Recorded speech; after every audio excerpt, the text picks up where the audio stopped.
Marilah kita berdoa. Bapa, kami bersyukur buat kebaikan-Mu untuk hari ini. Kami bersyukur buat kemurahan hati-Mu kepada kami hari ini. Kami bersyukur atas segala perlindungan Tuhan yang sudah Tuhan berikan kepada kami. Kami bersyukur Bapa karena hari ini kami masih hidup untuk-Mu Tuhan. Dan pada hari ini kami akan sharing tentang firman-Mu Tuhan kepada banyak orang. Biarlah Roh Kudus-Mu Tuhan yang berbicara kepada kami hari ini. Biarlah Roh Kudus-Mu Tuhan yang memberikan kami bahasa yang mudah untuk kami mengerti.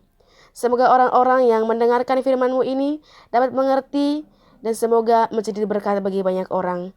Karena hanya di dalam nama Yesus saja kami berdoa. Amin. Dalam 1 Samuel bab yang kedua dengan judul perikop puji-pujian Hana di ayat yang ketiga. Janganlah kamu selalu berkata sombong. Janganlah caci maki keluar dari mulutmu, karena Tuhan itu Allah yang Maha Tahu, dan oleh Dia perbuatan-perbuatan diuji. Ayat ketiga, puji-pujian Hana ini mengajarkan kepada kita dalam kehidupan kita sehari-hari bahwa kita jangan sombong, kita jangan meninggikan diri kita di dunia, kita jangan selalu ucap kata kotor, karena Tuhan itu Maha Tahu. Tuhan melihat segala tindakan, segala perbuatan yang kita lakukan. Perbuatan kita akan diuji di saat kita berpulang kepada Bapa. Tuhanlah yang menguji hati dan batin kita. Tuhan jugalah yang menguji segala perbuatan dan tindakan kita. Ketika kita melakukan sesuatu hal yang jahat, di situ juga kita sudah mendapat upahnya. Ketika kita melakukan sesuatu hal yang baik, di situ juga kita sudah mendapat upahnya dari Tuhan. Hana mengajarkan kepada kita bahwa kita jangan sombong. Hana adalah seorang yang hanya mengandalkan Tuhan. Dia tidak mengandalkan suaminya, dia tidak bergantung pada suaminya. Dia tidak mengandalkan semua orang yang ada di dekatnya. Sekalipun dia mandul, dia tetap berserah kepada Tuhan.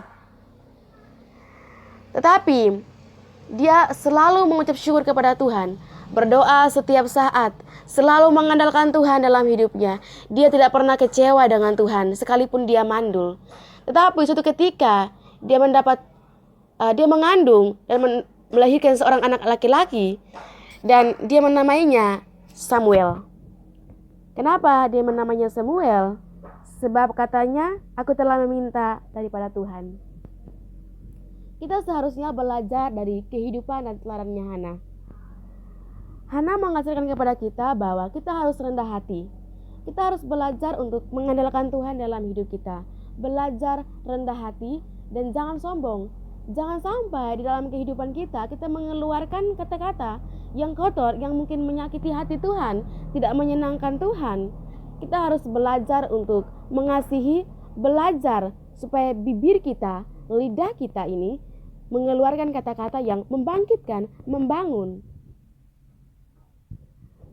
Hana mengajarkan kepada kita bahwa hidup ini seharusnya jangan sombong. Hidup ini seharusnya rendah hati. Hidup ini seharusnya mengandalkan Tuhan dalam hidup kita. Kita jangan bergantung kepada orang-orang yang ada di sekitar kita. Kita jangan bergantung kepada hamba Tuhan. Kita harus bergantung pada Tuhan karena Tuhanlah yang Maha Tahu. Hana mengajarkan kepada kita bahwa kita jangan sombong.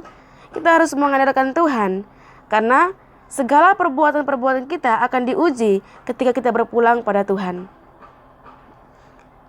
Orang-orang yang mengandalkan Tuhan, orang-orang yang takut akan Tuhan, dia tahu bahwa segala perbuatan dia yang dilakukan, Tuhan perhatikan. Dia tahu bahwa Tuhan Maha Tahu, dia melakukan segala sesuatu supaya menyenangkan hati Tuhan. Tetapi orang-orang yang jauh daripada Tuhan, yang jauh daripada jalan Tuhan, mereka akan melakukan segala sesuatu yang tidak memperdulikan jalan Tuhan. Hana mengajarkan kepada kita bahwa kita harus rendah hati, jangan sombong. Kita harus menjaga bibir kita ini, mengucapkan kata-kata yang baik, mengucapkan kata-kata yang membangkitkan, bukan malah menjatuhkan. Kita jangan mengeluarkan kata-kata kotor, jangan caci maki, karena kita tahu bahwa Allah itu Maha Tahu dan segala perbuatan kita akan diuji.